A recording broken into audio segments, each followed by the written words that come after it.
ચાલો છોકરાઓ આપણે આગળ વધીએ. તો આજના વિડીયોની અંદર આપણે ડિસ્કશન કરવાના છે રાસાયણિક ગુણધર્મોમાં આવર્તી વલણ. આજે આપણે સમજવાના છે રાસાયણિક ગુણધર્મોમાં આવર્તી વલણ સમજવાના.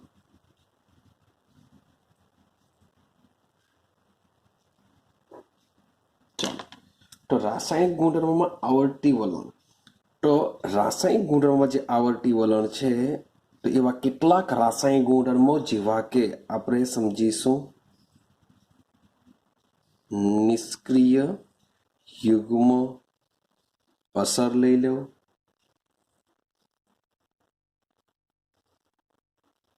વિકિરણ સંબંધ લઈ લો, લેન્થેનોઇડ સંકોચન લઈ લો. તો આ જે અસરો છે તો આ અસરો અથવા તો આ ગુણધર્મો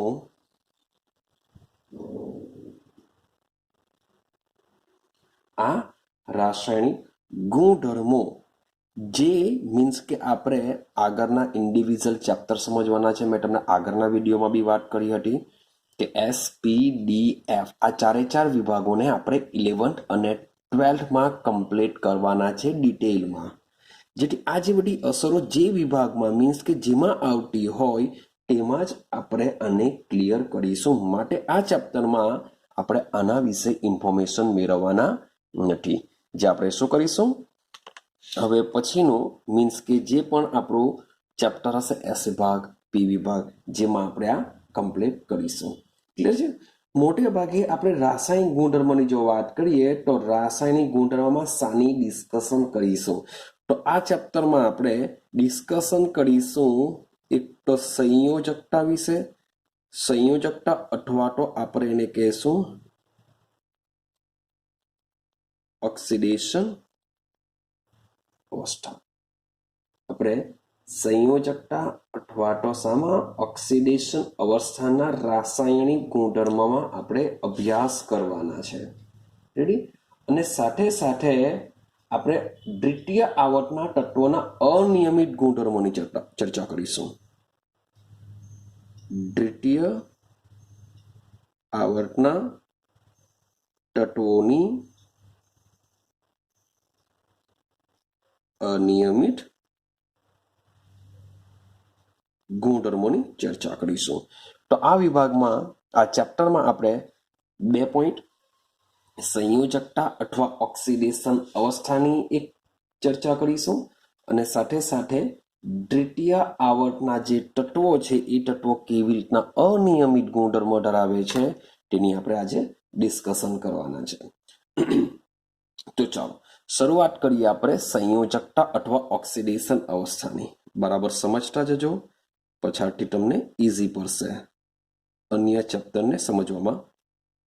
તો વાત કરીએ છીએ આપણે સંયોજકતા અથવા તો ઓક્સિડેશન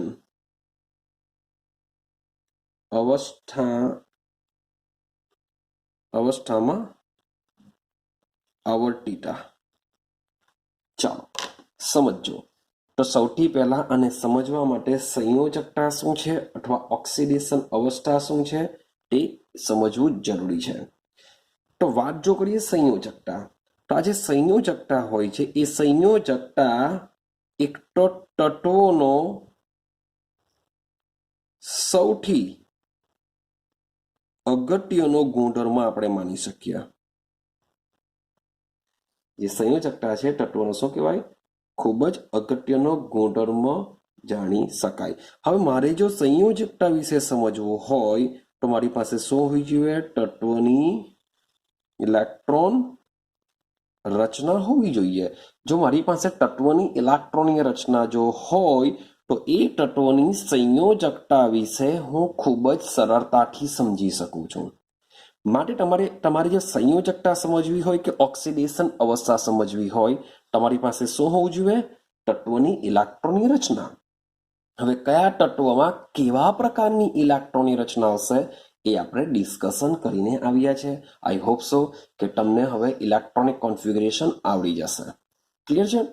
તો સંયોજકતા અથવા તો ઓક્સિડેશન અવસ્થા માટે તત્વોની ઇલેક્ટ્રોનીય રચના સમજવી પડશે. ક્લિયર છે? ચાલો તો સમજો કેવી રીતના આપણે સમજી શકીએ છીએ, કેવી રીતના સંયોજકતા આવશે, ઓક્સિડેશન અવસ્થા શું આવશે તેને આપણે સમજવાનો પ્રયત્ન કરીએ. તો સૌથી પહેલા આપણા જે બી ડિસ્કશન કરીશું એ ડિસ્કશન શામાં કરીશું? પ્રતિનિધિ તત્વોની અંદર. હવે પ્રતિનિધિ તત્વોની વાત કરતા હોઈએ તો તમને આઈડિયા હશે પ્રતિનિધિ તત્વો કોણ છે. એસ વિભાગ લઈ લો તો એસ વિભાગના જે તત્વો છે અને લઈ લો પી વિભાગના તત્વો. એસ વિભાગ અને પી વિભાગ. તો આ જે એસ વિભાગ અને પી વિભાગની જો વાત કરીએ તો એસ વિભાગ કેટલા સમૂહમાં? સમૂહ 1 અને સમૂહ 2 માં વહેંચાયેલો છે, જ્યારે પી વિભાગ સમૂહ 13 થી લઈને સમૂહ 18 સુધી આવેલો છે. સમૂહ 13 થી સમૂહ 18 સુધી આવેલો છે. હવે આ જે સમૂહ છે ટોટલ 8 સમૂહ છે. તો 8 સમૂહની જો વાત કરું તો 8 સમૂહના કોઈ પણ તત્વો હોય, 8 સમૂહનું કોઈ પણ તત્વ હોય, ખાલી તમને કયું તત્વ કયા સમૂહનું છે એ ખબર હોવી જોઈએ. એના માટે મેં વિડીયો બનાવેલો છે શોર્ટકટ, એ બરાબર તમને આઈડિયા જો આવી ગઈ હશે તો કોઈ પણ તત્વ કયા સમૂહનું હશે એ તમે ઇઝીલી યાદ રાખી શકો છો. તો સમજો કે મારી પાસે આ સમૂહના નંબર્સ છે એસ અને પી વિભાગના.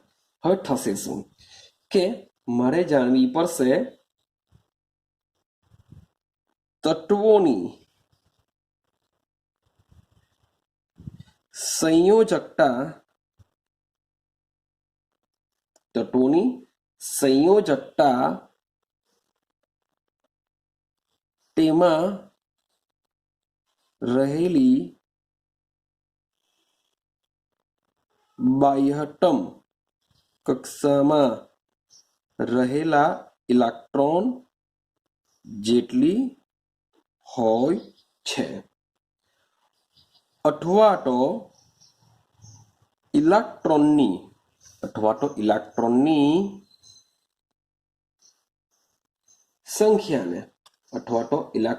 સંખ્યાને 8 માંથી બાદ કરતા મળતી સંખ્યા જેટલી હોય છે.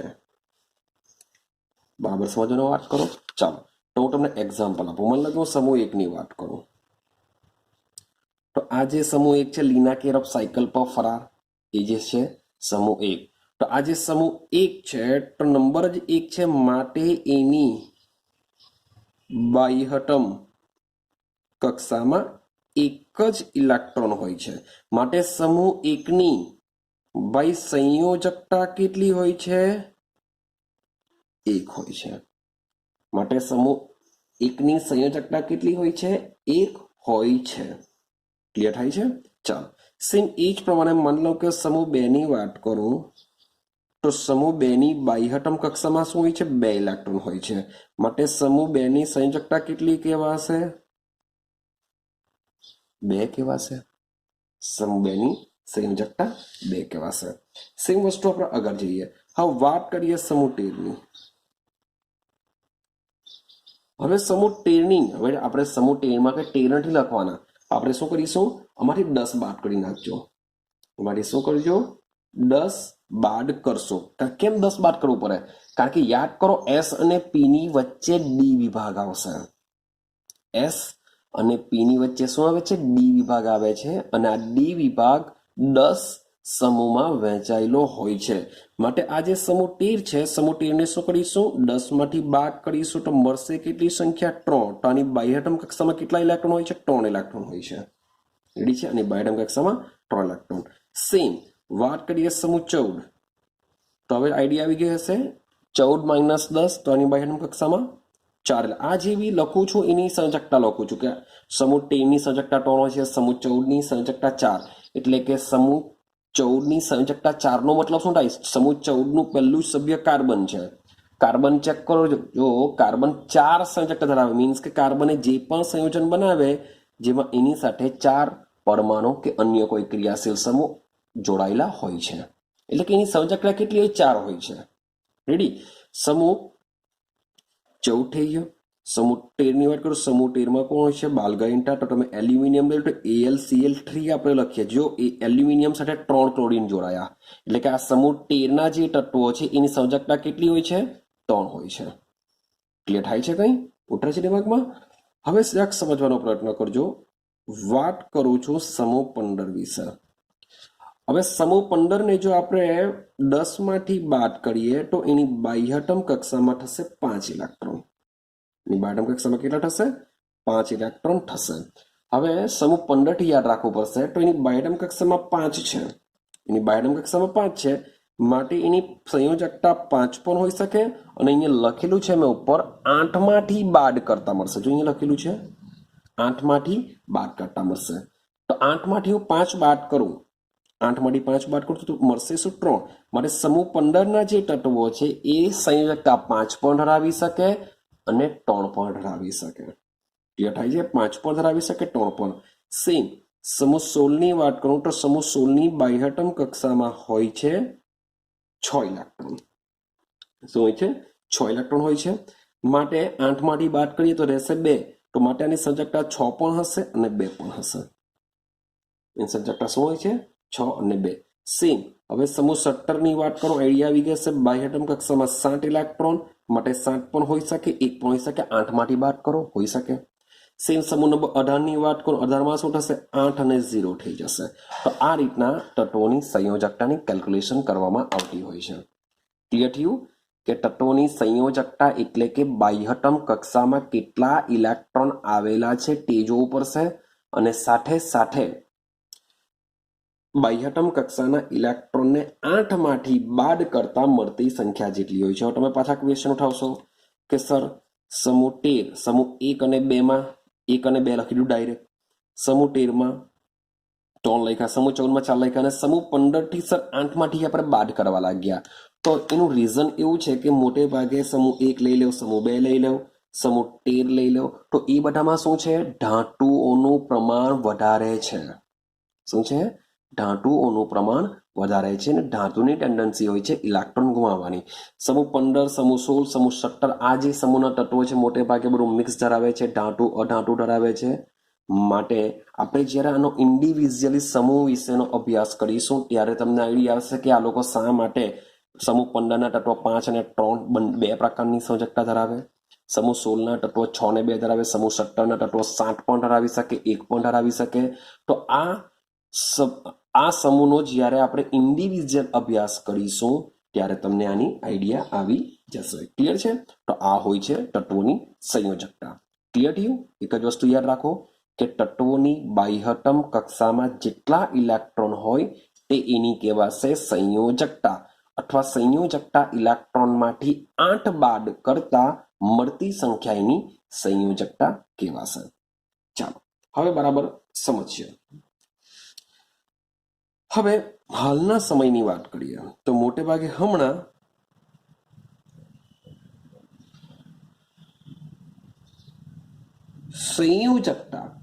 સંયોજકતા માટે મોટે ભાગે શબ્દ શું વપરાય છે? ઓક્સિડેશન અવસ્થા. જ્યારે કે કાર્બનની આપણે એમ કે સંયોજકતા 4 છે, એના કરતા કાર્બનની ઓક્સિડેશન અવસ્થા 4 છે એવું આપણે હમણાં બોલીએ છીએ. તો સંયોજકતા કરતા હાલમાં કયો શબ્દ વપરાય છે? ઓક્સિડેશન અવસ્થા. હવે આપણે બે સભ્યોને જરાક સ્ટડી કરવાનું છે. એક સભ્ય છે, એક સંયોજન છે મારી પાસે OF2, એક સંયોજન શું છે? OF2 છે, અને મારી પાસે બીજું સંયોજન છે Na2O. સમજો, હું બહુ લખાણ લખવાનું નથી, તમારે માત્ર સમજવાનું છે. બુકમાં બધું આપેલું જ હશે, તો તમે એમાંથી જરાક વાંચજો, બરાબર સમજવાનો પ્રયત્ન કરજો. મારી પાસે બે સંયોજન છે, એક છે OF2 અને બીજું છે Na2O. હવે આ જે બે સંયોજનો છે એ બે સંયોજનોની અંદર કેટલા તત્વો રહેલા છે તો તમે જો ભાઈ, ફ્લોરિન છે, ઓક્સિજન બી દેખાય છે, આ બાજુ સોડિયમ દેખાય છે. તો ટોટલ 3 તત્વો ભેગા થઈને આ બે સંયોજનો બનાવે છે. તો સૌથી પહેલા આ 3 તત્વોનો હું શું કરું છું? વિદ્યુત ઋણતાનો ક્રમ ચેક કરો. તો તો યાદ કરો વિદ્યુત નોટા આપણે લાસ્ટ વિડીયોની અંદર ભણીને આવ્યા કે સૌથી વધુમાં વધુ વિદ્યુત નોટા ધરાવતું હોય તો એ ફ્લોરિન છે. જેમ કદ નાનું તેમ વિદ્યુત નોટા વધારે.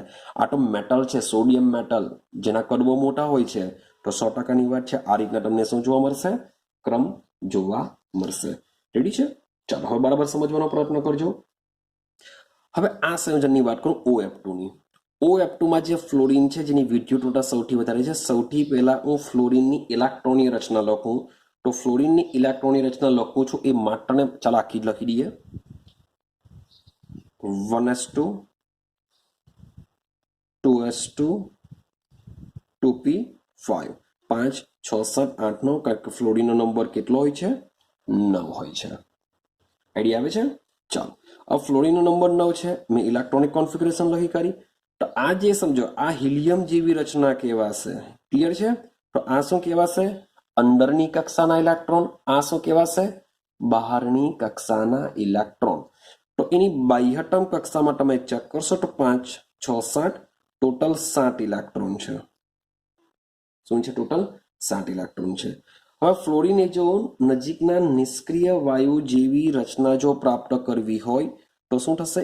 એક ઇલેક્ટ્રોન શું કરવો પડશે? મેળવવો પડે. શું કરવો પડશે? એક ઇલેક્ટ્રોન મેળવવો પડે. આઈડિયા આવે છે? તો જે શું થઈ શકે છે? તો જ એની અષ્ટક રચના પૂર્ણ થશે. ક્લિયર છે? ચાલો હવે સમજો હું વાત કરું ઓક્સિજન. વાત કરું છું ઓક્સિજન નંબર કેટલો છે? 8 છે. હવે એની ઇલેક્ટ્રોન રચના લખું તો 1s2 2s2 2p કેટલા થશે? 4. થઈ ગયું આટલું ક્લિયર? બરાબર સમજવાનો પ્રયત્ન કરજો. તો આ તો થઈ ગઈ અંદરની કક્ષાના ઇલેક્ટ્રોન. આ થઈ ગયા બાહ્યતમ કક્ષા. અને બાહ્યતમ કક્ષામાં ટોટલ કેટલા છે? 6 ઇલેક્ટ્રોન છે. હવે ઓક્સિજને જો નજીકના નિષ્ક્રિય વાયુ જેવી રચના પ્રાપ્ત કરવી હોય તો કેટલા ઇલેક્ટ્રોન? 2 ઇલેક્ટ્રોનની જરૂર પડશે.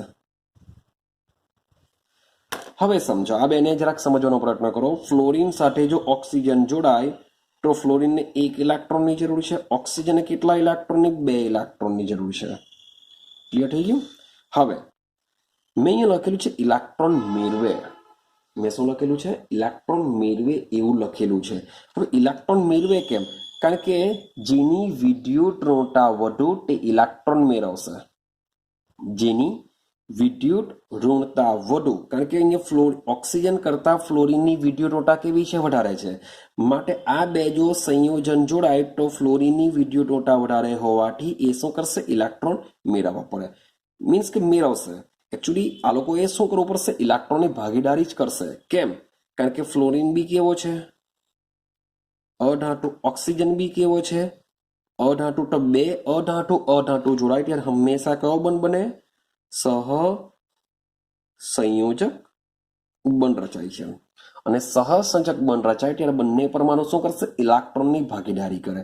હવે સવાલ એવો આવે કે શું થશે? ભાઈ ઓક્સિજનને તો 2 ઇલેક્ટ્રોનની જરૂર છે. ફ્લોરિનને 1 ઇલેક્ટ્રોનની જરૂર પડે છે. માટે થશે શું? ઓક્સિજનના 2 ઇલેક્ટ્રોનને સંતોષ કરવા માટે ભાઈ 2 ફ્લોરિનની રિક્વાયરમેન્ટ આવશે.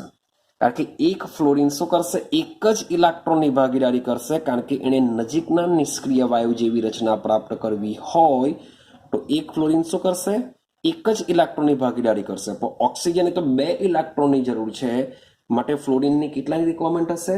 2 પરમાણુની રિક્વાયરમેન્ટ થશે.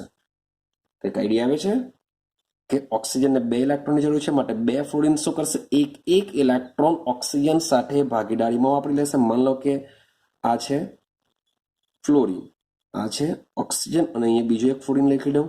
તો આ ફ્લોરિનનો 1 ઇલેક્ટ્રોન, આ ફ્લોરિનનો 1 ઇલેક્ટ્રોન અને ઓક્સિજન બી શું કરશે? ને 2 ઇલેક્ટ્રોનની જરૂર છે એટલે કે એક ઇલેક્ટ્રોન એની સાથે ભાગીદારીમાં વાપરી કાઢશે. બાકીના ઇલેક્ટ્રોન જેમ છે તેમ. રેડી? તો આ વસ્તુ આના પછીના ચેપ્ટરમાં આપણે સમજવાના છે.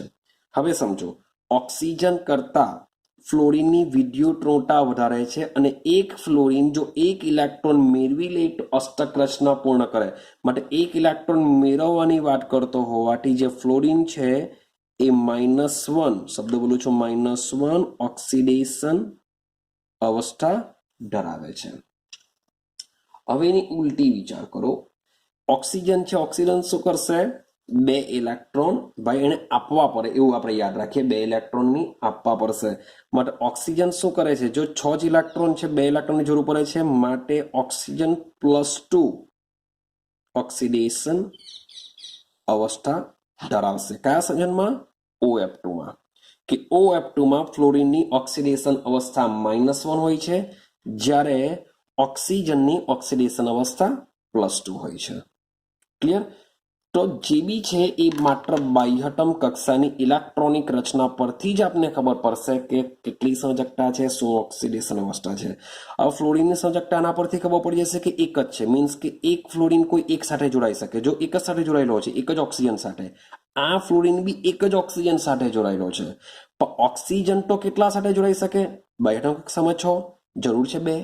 તો ઓક્સિજનની સંયોજકતા 2 છે, માટે ઓક્સિજન 2 સાથે જોડાઈ શકે. તો ફ્લોરિન તો એક જ સાથે જોડાયેલો છે, જો એક સાથે, આ ફ્લોરિન બી એક જ સાથે, તો ઓક્સિજન 2 સાથે.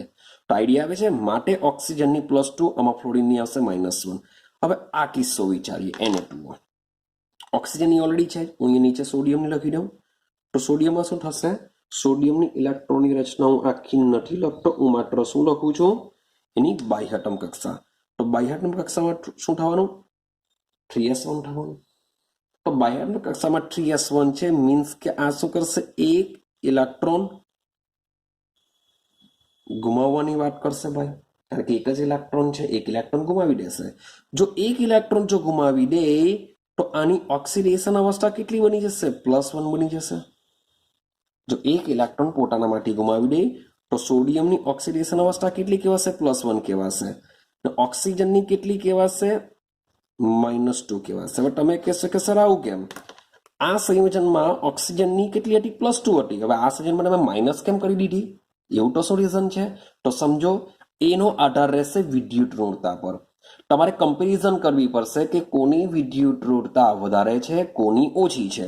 હવે સોડિયમ અને ઓક્સિજનની જો કમ્પેરિઝન કરીએ તો સોડિયમ કરતા ઓક્સિજનની વિદ્યુત ઋણતા વધારે છે, માટે એની ઓક્સિડેશન અવસ્થા માઇનસમાં આવશે.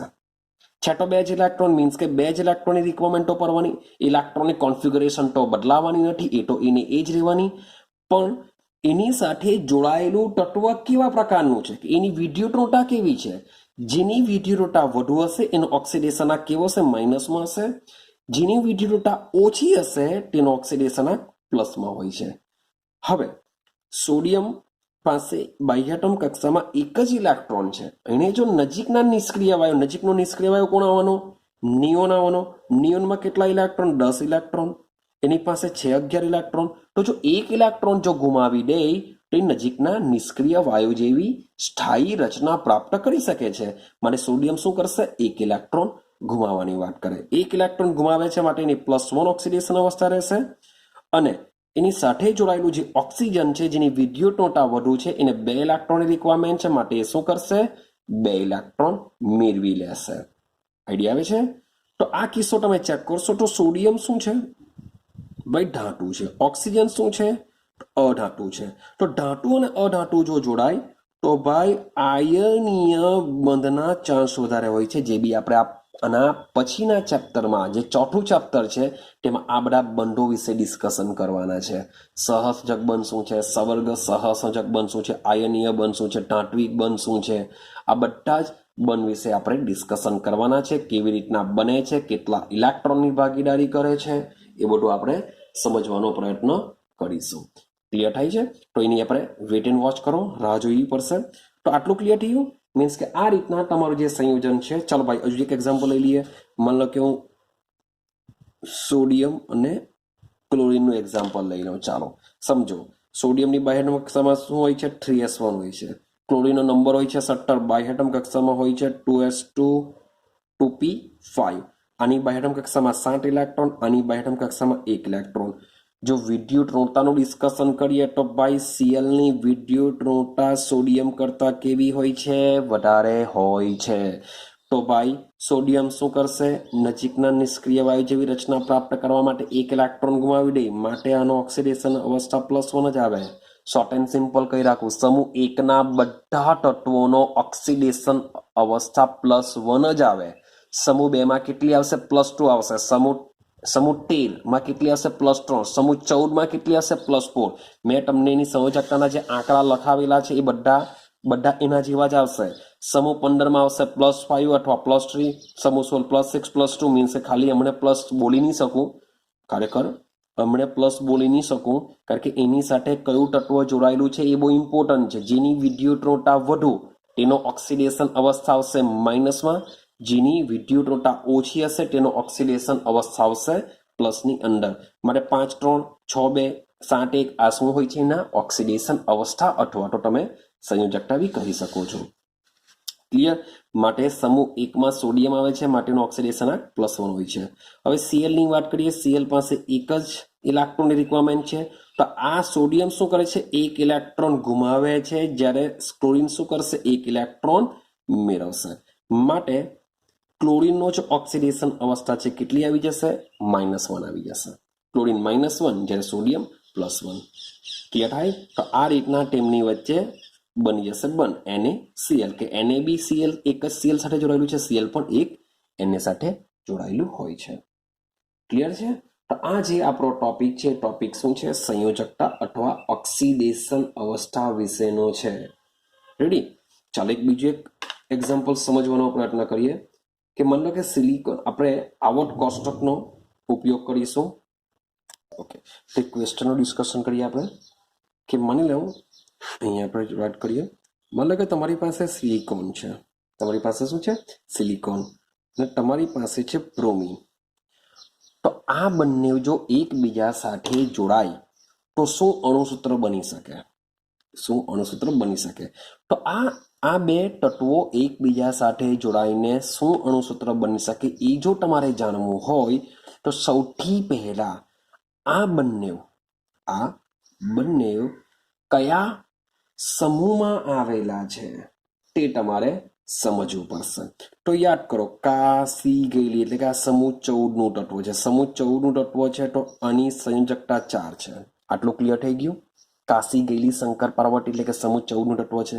બ્રોમિન ફિરકલ 12 આયનટી મીન્સ કે આ સમૂહ 17 નું તત્વ છે, સમૂહ 17। તો સમૂહ 17 હોય તો ભાઈ બાહ્યતમ કક્ષામાં 7 ઇલેક્ટ્રોન, તો ભાઈ આને 1 ઇલેક્ટ્રોનની રિક્વાયરમેન્ટ છે અને 1 ઇલેક્ટ્રોનની શું હોય છે રિક્વાયરમેન્ટ હોય છે, જ્યારે આને 4 ઇલેક્ટ્રોનની રિક્વાયરમેન્ટ હોય છે। તો આને 4 ને સંતોષવા માટે Br કેટલા ઉપર છે 4 આવવું પડે, તો સંયોજન શું બની જશે SiBr4। શું બની જશે SiBr4, કારણ કે સિલિકોનને 4 ની રિક્વાયરમેન્ટ 4 ઇલેક્ટ્રોન રિક્વાયરમેન્ટ છે, Br એક જ આપી શકે છે, માટે Br એ શું કરવું પડશે 4 Br મીન્સ કે 4 Br એક ઇલેક્ટ્રોન જો આપે તો સિલિકોનની 4 સંયોજકતા પૂરી થઈ જશે। તો સિલિકોન +4 માં આવશે કે શું આવશે? તો 100% વાત છે આ કન્ડિશનમાં સિલિકોન ઓક્સિડેશન અવસ્થા +4 આવશે, બ્રોમિનનો -1 આવશે। યાદ રાખજો -4 લખતા માત્ર આપણે કોઈ એક જ તત્વ વિશે લખીએ છીએ, માત્ર સિલિકોન માત્ર બ્રોમિન, આપણે ગુણ્યા 4 કરવાની વાત નહીં કરતા। હું માત્ર બ્રોમિનની વાત કરું છું કે બ્રોમિનનો ઓક્સિડેશન અવસ્થા કેટલો આવશે -1, સિલિકોનનો કેટલો આવશે +4 આવશે। રેડી છે? ચાલો સેમ એ જ પ્રમાણે માની લો કે તમને એલ્યુમિનિયમ અને સલ્ફર આપેલું હોય, એલ્યુમિનિયમ છે અને સલ્ફર આપેલું છે। આનો વિચાર કરીએ આપણે કે એલ્યુમિનિયમ અને સલ્ફર જો જોડાય તો શું બનાવી શકે? તો ભાઈ બાલ ગઈ ઇન્ટાલ એટલે કે સમૂહ 13 નું તત્વ છે, સમૂહ 13 નું તત્વ એટલે બાહ્ય કક્ષામાં 3 ઇલેક્ટ્રોન એલ્યુમિનિયમમાં। ઓ સનમ સેન્ડલ તેરે પાઉં મેં એટલે કે ઓક્સિજનના સમૂહનું તત્વ છે આ, ઓક્સિજનનો સમૂહ એટલે કે 16। સમૂહ નંબર કેટલો છે આ 16। સમૂહ નંબર 16 એટલે કે બાહ્યતમ કક્ષામાં 6 ઇલેક્ટ્રોન, બાહ્યતમ કક્ષામાં 6 ઇલેક્ટ્રોન માટે બે પ્રકારની ઓક્સિડેશન અવસ્થા ધરાવે, ક્યાંય 6 આવી શકે કે 8 માંથી 6 બાદ કરતા 2 આવી શકે। હવે સવાલ એવો આવે કે એલ્યુમિનિયમ તો શું કરશે 3 ફિક્સ રહેવાની એટલે કે આ 3 આપવાની વાત કરશે, તો 6 કે 2 આ બે માંથી કઈ ઓક્સિડેશન અવસ્થા હું લેવું? આ તો ફિક્સ છે કે 3 જ લેવા, પણ સલ્ફર માટે તો ભાઈ એના માટે જવું પડશે વિદ્યુતઋણતા ઉપર। એલ્યુમિનિયમ મેટલ છે, સલ્ફર નોન મેટલ છે, તો મેટલની ટેન્ડન્સી શું હોય? ધાતુની ટેન્ડન્સી શું હોય? ઇલેક્ટ્રોન દાન કરવાની। નોન મેટલની ટેન્ડન્સી શું હોય? ઇલેક્ટ્રોન મેળવવાની। એટલે અધાતુ શું કરશે? ઇલેક્ટ્રોન મેળવશે, ધાતુ ઇલેક્ટ્રોન દાન કરશે। હવે આ અધાતુ હોય તો એની વિદ્યુતતા કેવી હોવાની? વધારે હોવાની. તો જો 3 ઇલેક્ટ્રોન ગુમાવતો હોય તો આને શું કરવા પડશે? 6 ઇલેક્ટ્રોન ની મેળવશે. એ 6 ઇલેક્ટ્રોન ની મેળવશે. હવે સમજો 6 કે 2 બાહ્યતમ કક્ષામાં 6 ઇલેક્ટ્રોન છે. બાહ્યતમ કક્ષામાં શું છે? 6 ઇલેક્ટ્રોન ઓલરેડી છે. તો એને જો નજીકના નિષ્ક્રિય વાયુ જેવી જો રચના પ્રાપ્ત કરવી હોય તો એનો સલ્ફરનો નંબર હોય છે 16. એને જો નજીકના નિષ્ક્રિય વાયુ જેવી રચના પ્રાપ્ત કરવી હોય, શબ્દો અહીંયા લખું, નંબર છે 16. ક્યાં શું કરવું પડે? 6 ઇલેક્ટ્રોન ગુમાવવા પડે. 6 ઇલેક્ટ્રોન ગુમાવે તો એ શું બની ગયેલો કહેવાય? નિયોન બની ગયેલો કહેવાય. અથવા તો 2 ઇલેક્ટ્રોન મેળવવા પડે. જો 2 ઇલેક્ટ્રોન મેળવી લે તો 18 આર્ગોન બની જશે. માટે આ રીતના શું હોય છે? બબ્બે સંયોજકતા ધરાવે કે 6 ઇલેક્ટ્રોન ગુમાવવા પડે અથવા 2 ઇલેક્ટ્રોન મેળવવા પડે. હવે એની સાથે જોડાયેલો જે પરમાણુ છે એ ઇલેક્ટ્રોન ગુમાવવાની વાત કરે છે, કારણ કે મેટલ છે. તો આને શું કરવું પડશે? ઇલેક્ટ્રોન મેળવવું પડશે. તો કેટલા ઇલેક્ટ્રોન મેળવવા પડશે? 2 ઇલેક્ટ્રોન મેળવવા પડશે. માટે આપણે એની 2 સંયોજકતા લેશું. આપણે કઈ ખબર પડે છે? કઈ ધાતુ ઇલેક્ટ્રોન ગુમાવવાની વાત કરે છે, તો અધાતુએ શું કરવું પડશે? ઇલેક્ટ્રોન મેળવવાની વાત કરવી પડશે. તો આ 3 ઇલેક્ટ્રોન ગુમાવે છે, આ 2 ઇલેક્ટ્રોન મેળવવાની વાત કરશે. માટે Al ની +3 આવશે, સલ્ફરની શું આવશે? -2 આવશે. આ એની ઓક્સિડેશન અવસ્થા છે. હવે સમજો Al +3 S -2 આ રીતના આપણે લખી શકીએ. તો આના માથા પરનું છે એ આના પગમાં લઈ જાઓ. આના માથા પરનું છે એ આના પગમાં લઈ જાઓ, એટલે કે અહીંયા 3 મૂકી દો. થઈ ગયું ને? આના માથા પરનું છે તે આના પગમાં લઈ જાઓ, અહીંયા 2 મૂકી દો. તો આ તમારું અણુસૂત્ર બની જશે Al2S3. કંઈક ઉતરે છે દિમાગમાં? તો આ રીતના તમને કોઈ પણ સમૂહમાં, કોઈ પણ સમૂહના તત્વો આપેલા હોય તો એનો ઉપયોગ કરીને એનું શું અણુસૂત્ર બની શકે એ તમને આવડવું જોઈએ. ક્લિયર થાય છે? હા કે ના? હવે તમને મોટે ભાગે ઘણા બધા સંયોજનોના હાઇડ્રોક્સાઇડ અને ઓક્સાઇડનું એક કોષ્ટક આપેલું છે. તમે એને જરાક ડિટેલથી જોવાનો પ્રયત્ન કરજો. તમને આઈડિયા આવી જશે કે સમૂહ 1ના તત્વો જો હાઇડ્રોજન સાથે જોડાશે તો જો LiH, NaH, KH, પછી સિઝિયમ સાથે લેતો સિઝિયમ હાઇડ્રાઇડ CSH આ પ્રકારના સંયોજન બનાવે. જ્યારે ઓક્સિજન સાથેની જો વાત કરીએ તો ઓક્સિજનની સંયોજકતા -2 હોય છે. માટે જો ચેક કરો કે અહીંયા એક લખી દઉં કે Li, સોરી ફોર ધેટ, વાત કરીએ અહીંયા લખી દઉં Li હોય, O હોય, Li+1 હોય, O-2 આવે. તો આ શું થાય? આના પગમાં જાય, આ આના પગમાં જાય તો બનશે શું? Li2 બનશે. જો ચેક કરો તો સમૂહ 1ના જે તત્વો છે એ આ પ્રકારના સંયોજનો બનાવતા હોય છે. Li2 લઈ લો, Na2 લઈ લો, K2 લઈ લો. પણ એ જ વસ્તુ સમૂહ 2ના ઓક્સાઇડમાં જાઓ તો સમૂહ 2માં પણ શું હોય છે? Mg+2 હોય, O-2 હોય. Mg+2 હોય છે, O-2 હોય છે. અહીંયા વાત કરું છું Mg+2 O-2. માટે +2 - બંને સેમ કહેવાશે. માટે લખવામાં આવતું નથી, સીધું આપણે MgO લખીશું. શું લખીશું? માત્ર MgO લખીશું. ક્લિયર થાય? તો તમે જોશો MgO, CaO, Ca+2 આવે, O-2 આવે, Sr+2 O-2 મીન્સ કે આ પ્રકારનું સંયોજન બનાવે. હવે આ જ મેગ્નેશિયમ જો હાઇડ્રોજન સાથે જોડાવો હોય તો Mg+2 આવે H-1 તરીકે વર્તે. તો આ આના પગમાં જાય, આ એક આપણે લખતા નથી, માટે બની જશે MgH2 પ્રકારનું સંયોજન બનશે. MgH2, CH2 વગેરે પ્રકારના સંયોજનો બનતા હોય છે. જે હવે તમને થોડોક અંદાજો આવી ગયો હશે. તો બધા સમૂહના તત્વોનો એનો અભ્યાસ કરો અને સમજવાનો પ્રયત્ન કરો કે આ પ્રકારના સંયોજનો કેવી રીતના બનતા હોય છે. ક્લિયર છે? ચાલો હવે આપણે આપણા નેક્સ્ટ પોઈન્ટ પર જઈએ. આપણો નેક્સ્ટ પોઈન્ટ આપણે સમજવાના છે ને આપણે વિડીયો કમ્પ્લીટ કરી દેશું. આપણે બીજો પોઈન્ટ પર વાત કરેલી કે બીજા આવર્તના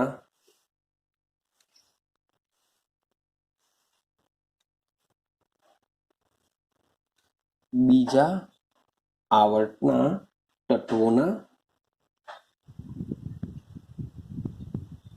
અનિયમિત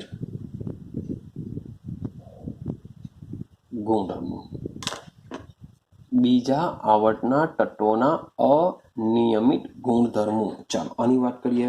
તો સૌથી પહેલા બીજા આવર્તના તત્વો તમને પાસે કયા કયા છે એ તમને ખબર હોવી જોઈએ. તો સમજો સમૂહ 1માં કોણ આવશે? લિથિયમ આવશે. બાજુમાં કોણ આવશે? સમૂહ 2નો બેરિલિયમ આવશે. પછી બીજા આવર્તમાં સીધા જાઓ સમૂહ 13 પર. સમૂહ 13 પર શું આવશે? બોરોન આવશે. ચાલો, બોરોન નંબર 5. પછી આવશે 6 નંબર પર આવશે કાર્બન, 7 નંબર પર આવશે નાઇટ્રોજન, 8 નંબર પર આવશે ઓક્સિજન, 9 નંબર પર આવશે ફ્લોરિન. બસ આપણે આની જ વાત કરીએ છીએ.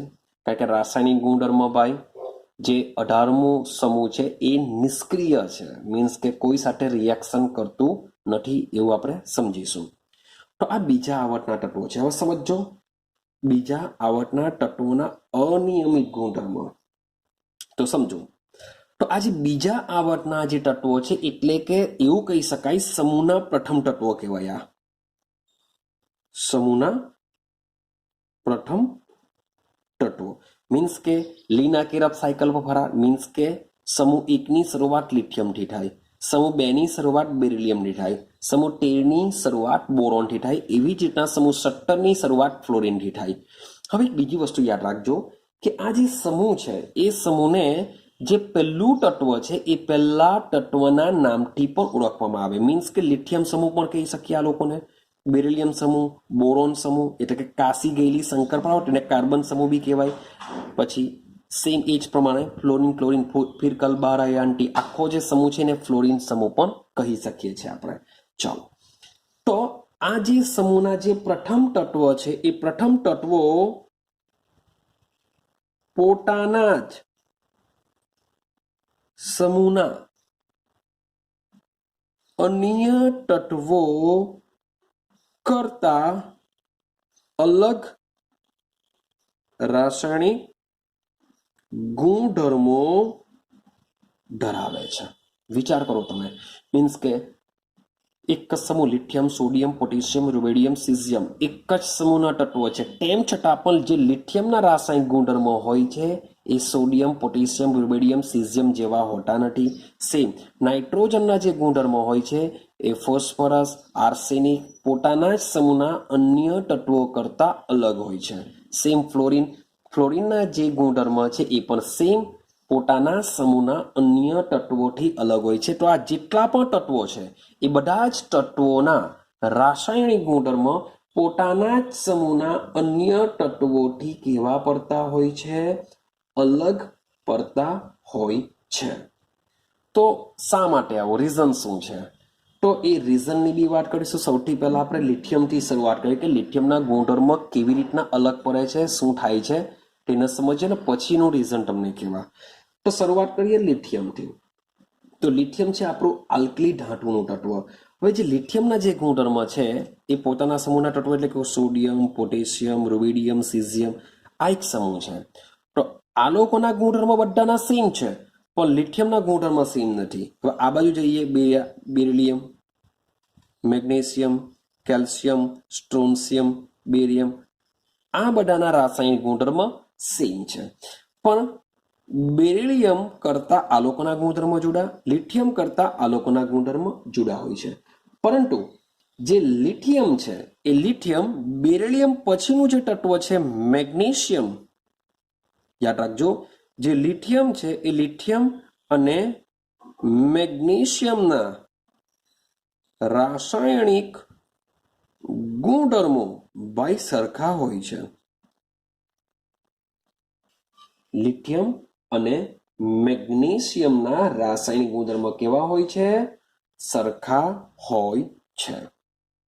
ક્લિયર થાય છે? એ જ પ્રમાણે વાત કરીએ, બોરોન છે, એલ્યુમિનિયમ, ગેલિયમ, ઇન્ડિયમ, થેલિયમ. તો આ બધાના જે રાસાયણિક ગુણધર્મો છે એ સરખા છે, બોરોનના અલગ છે. અહીંયા પણ સેમ આ જે બેરિલિયમ છે, બોરોન પછીનું જે તત્વો હોય છે એલ્યુમિનિયમ, એટલે કે બેરિલિયમ અને એલ્યુમિનિયમના રાસાયણિક ગુણધર્મો કેવા હોય છે? સમાન હોય છે.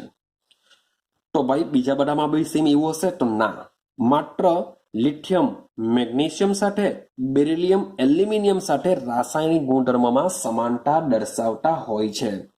ક્લિયર છે? આ માત્ર આમાં જ આવશે, બીજા બધામાં આ વસ્તુ કામ કરતું નથી. તો આ જે પ્રકારની સામ્યતા છે આને શું કહેશું? રાસાયણિક ગુણધર્મમાં સામ્યતા. તો આ જે પ્રકારની જે સામ્યતા છે એ સામ્યતાને કહેવામાં આવે છે વિકર્ણ સંબંધ કહેશું. એને શું કહેવામાં આવે છે? વિકર્ણ સંબંધ. જો વિકર્ણ મીન્સ કે એક વિકર્ણ જેવું છે, મીન્સ કે લિથિયમનું મેગ્નેશિયમ સાથે, બેરિલિયમનું એલ્યુમિનિયમ સાથે શું છે? રાસાયણિક ગુણધર્મમાં સરખાપણું છે. માટે આવા સંબંધને શું કહેવામાં આવે છે?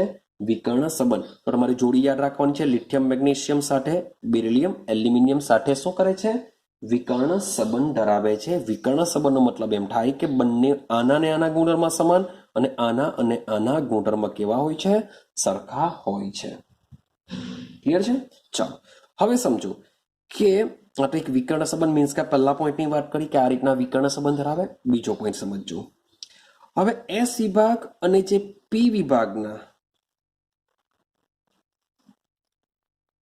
જે પ્રથમ તત્વો છે એ પ્રથમ તત્વોના રાસાયણિક ગુણધર્મો સવાલ એવો આવે કે શા માટે અનિયમિત વર્તણૂક ધરાવે? શા માટે ભાઈ એ લોકોના ગુણધર્મ પોતાના જ સમૂહના અન્ય તત્વો કરતા અલગ પડે છે? તો એનું રીઝન શું છે? તો રીઝન જોજો.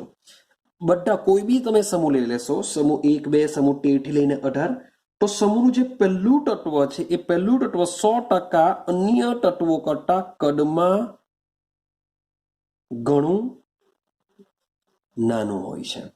મીન્સ કે હું લિથિયમ, સોડિયમ, પોટેશિયમ, રુબિડિયમ, સિઝિયમની જો કમ્પેરિઝન કરું તો આ બધા કરતા લિથિયમનું કદ કેવું હશે? સૌથી નાનું. હું ફ્લોરિન, ક્લોરિન, બ્રોમિન, આયોડિન, એસેટાઇનની જો વાત કરું તો એ બધા કરતા ફ્લોરિનનું કદ કેવું હોય છે? સૌથી નાનું હોય છે. એટલે કે પહેલું જે તત્વ હોય છે એ પહેલું તત્વ કદમાં કેવું હોય છે? નાનું હોય છે. તો આ એક પહેલું રીઝન કે સૌથી નાનું છે. હવે કદમાં નાનું હોય તો એ શું કરશે? ઊંચો, સમજો, વીજભાર, ઊંચો વીજભાર છેદમાં ત્રિજ્યા. તો આ લોકો શું કરે છે? ઊંચો વીજભાર અને ત્રિજ્યાનો ગુણોત્તર ધરાવે છે. સમજાવું તમને? હવે તમે કહેશો સર સમૂહ 1 ની જો આપણે કમ્પેરિઝન કરીએ તો સમૂહ 1 માં તો બધાનો વીજભાર સેમ છે, બધાનો +1 જ છે. તો માની લઉં કે હું લિથિયમ માટે જો ચેક કરું તો વીજભાર +1 છે, પણ કદમાં સૌથી નાનું છે. જ્યાં જોજો છેદ કેવો છે? નાનો છે. હવે કમ્પેરિઝન હું સિઝિયમ સાથે કરું તો ભાઈ માની લઈએ કે સિઝિયમમાં બી +1 જ આવશે, ના નથી પાડતો, પણ એની જે ત્રિજ્યા છે કેવી આવશે? મોટી આવશે. તો તમે વિચારો, જો છેદ નાનો હોય તો એનો આન્સર તમને કેવો મળશે? મોટો મળશે. છેદ મોટો હોય તો એનો આન્સર કેવો મળશે? તમને નાનો મળશે. માટે જ કીધેલું છે ઊંચો વીજભાર છેદમાં ત્રિજ્યાનો ગુણોત્તર ધરાવે છે. તો આ એક બીજું રીઝન છે જેને લીધે પણ શું થઈ શકે? વિકર્ણ સંબંધ ધરાવી શકે. અને ત્રીજો પોઈન્ટ છે, એટલે કે આમાં જ ત્રીજી વસ્તુ છે, વિદ્યુત ઋણતા વધુ હોય. હવે સમૂહમાં સૌથી નાનું કદ છે તો 100%ની વાત છે કે એની વિદ્યુત ઋણતા બી કેવી હોવાની? સૌથી વધુ હોવાની. માટે આ 3 રીઝન લીધે કદમાં ઘણું નાનું છે, વધુ વિદ્યુત ઋણતા ધરાવે, ઊંચો વીજભાર છેદમાં ત્રિજ્યાનો ગુણોત્તર ધરાવતા હોવાથી આ જે તત્વો છે એ શું કરે છે? વિકર્ણ સંબંધ બી ધરાવવાનું કારણ હોઈ શકે, સાથે સાથે પોતાના જ સમૂહના તત્વો કરતા અલગ ગુણધર્મ ધરાવે છે. ક્લિયર છે? ચાલો હવે અગાડી સમજતા જજો. તો આ બધા રીઝન, હવે ત્રીજા પોઈન્ટની વાત કરું, આ બધા રીઝનને લીધે હવે અગાડી જોજો કે આ જે તત્વો છે એ વધુમાં વધુ માત્ર 4 જ સંયોજકતા ધરાવી શકે. જે સમૂહના પ્રથમ તત્વો છે એ પ્રથમ તત્વો માત્ર શું કરશે? 4 જ સંયોજકતા ધરાવી શકે. કેમ? કારણ કે આ જે આવર્ત 2 ના તત્વો છે, આવર્ત 2 માં કઈ કક્ષક આવશે? એક 2s આવશે, એક 2p આવશે. કઈ આવશે? 2s અને 2p આવશે. તો આ 2s અને 2p કક્ષકનો ઉપયોગ કરીને શું કરી શકે છે? બંધ બનાવી શકે છે. જો શબ્દ લખું છું વધુ, હું એમ નથી કહેતો કે બધાની 4 જ આવશે, હું એમ નથી કહેતો લિથિયમની છે, લિથિયમની 1 જ આવશે ભાઈ, બેરિલિયમની 2 આવશે, બોરોનની 3 આવશે, કાર્બનની 4 આવશે, નાઇટ્રોજનની 3 આવશે, ઓક્સિજનની 2 આવશે. શબ્દ સમજો. નાઇટ્રોજનની 3 આવશે, ઓક્સિજનની સંયોજકતા 2 આવશે, ભાઈ ફ્લોરિનની 1 આવે, કાર્બનની 4 આવે, બોરોનની 3 આવે, બેરિલિયમની 2 આવે, લિથિયમની 1 આવશે. ક્લિયર થાય છે? તો આ જે સમૂહના જે પ્રથમ તત્વ છે એ શું કરશે? માત્ર વધુમાં વધુ 4 જ સંયોજકતા ધરાવી શકે. કારણ કે આવટ 2 ના તત્વો છે તો આવટ 2 માં હોય છે 2s કક્ષક, તો એક 2s કક્ષક અને હોય છે બીજી 3 2p કક્ષક અને 2s કક્ષક. તો ભાઈ વધુમાં વધુ 4 જ બંધ બનાવી શકે. હવે તમે કહો સર એક કક્ષકમાં તો 2 ઇલેક્ટ્રોન, અરે ભાઈ પોતાના ઇલેક્ટ્રોન તો હશે જ, પોતાના ઇલેક્ટ્રોન તો હશે જ, સાથે સાથે બીજો જે આવશે તેના ઇલેક્ટ્રોનને બી સમાવવા પડશે. માટે એ તત્વ પાસે 4 જ ઇલેક્ટ્રોન હોય, બીજા તત્વોના ઇલેક્ટ્રોન આમાં ગોઠવાય તો ભાઈ કેટલા બંધ બને? 4 જ બંધ બને. જેના પછીના ચેપ્ટરમાં વેઇટ એન્ડ વોચ કરો તો વધુમાં વધુ 4 જ સંયોજકતા પ્રાપ્ય હોય છે. જ્યારે અન્ય તત્વ અન્ય તત્વોનો મતલબ શું થાય? એ આવટ 3 થી વધારે થવાનું. પણ 3 થી વધારે આવટમાં આવેલા હોય તો એ 3s કક્ષક ધરાવે, 3p કક્ષક ધરાવે, 3d કક્ષક ધરાવશે. 3s 3p 3d. તો એ લોકો પાસે ટોટલ કેટલી સંયોજકતા પ્રાપ્ય હોય? તો વિચારો, આમાં 5 અને 5 કક્ષક અને 3 કક્ષક અને 1 કક્ષક, તો 5 ને 3 8 ને 1 9. તો આવટ જે અન્ય સભ્યોના તત્વો, જે અન્ય તત્વો છે સમૂહના અન્ય તત્વો એ કેટલા? વધુમાં વધુ 9 સંયોજકતા પ્રાપ્ત કરી શકે છે. શબ્દ બોલું છું, કરી શકે છે. જ્યારે જે સમૂહના પ્રથમ તત્વો છે એ પ્રથમ તત્વો માત્ર ને માત્ર 4 જ સંયોજકતા ધરાવી શકે, જ્યારે અન્ય તત્વો 3s 3p અને 3d કક્ષકનો ઉપયોગ કરીને 4 થી વધુ સંયોજકતા ધરાવતા સંયોજનો બનાવી શકે છે. જેમ કે તમે બોરોન લેશો તો વધુમાં વધુ બોરોન, એકચ્યુઅલી બોરોન બી 3 જ ધરાવે, પણ તેમ છતાં પણ જો તમે એને પર જબરજસ્તી કરો તો BF4- બનાવી શકે. મીન્સ કે તમે ચેક કરશો કેટલી સંયોજકતા છે? 4 જ છે. હવે એ જ વસ્તુ તમે એલ્યુમિનિયમ પાસે જશો, એલ્યુમિનિયમ પાસે જાઓ તો એલ્યુમિનિયમ શું કરશે? AlF6 શું કરશે? AlF6-3 પ્રકારનું સંયોજન બનાવે છે. આ બધા સંકીર્ણ સંયોજનો છે. આપણે આખું ચેપ્ટર ભણીશું 12 સાયન્સની અંદર. તો આટલું ખાલી યાદ રાખો કે જે BF4 છે એ શું કરી શકે? બોરિન સાથે 4 ફ્લોરિન જોડાયેલા છે, આમાં એલ્યુમિનિયમ સાથે 6 ફ્લોરિન જોડાયેલા છે. તો એક જ સમૂહનું તત્વ જો, આ પહેલું તત્વ, આ ત્યાર પછીનું તત્વ, આ 4 સંયોજકતા ધરાવે, જ્યારે આ શું ધરાવે છે? 6 સંયોજકતા ધરાવે છે. તો યાદ રહેશે આ પોઈન્ટ કે સમૂહના જે પ્રથમ તત્વો છે એ માત્ર ને માત્ર 4 જ સંયોજકતા ધરાવી શકે, જ્યારે અન્ય સમૂહના તત્વો 4 થી વધુ સંયોજકતા ધરાવી શકે છે. ક્લિયર છે? ચાલો હવે વાત કરીએ અગાડી. નેક્સ્ટ પોઈન્ટની વાત કરું, સમજો. હવે જે પી વિભાગ, શબ્દ બોલું છું, એસ વિભાગની વાત નથી કરતો, પી વિભાગની વાત કરું છું. તો જે પી વિભાગ છે એ પી વિભાગના તત્વોના જે પ્રથમ સભ્યો છે,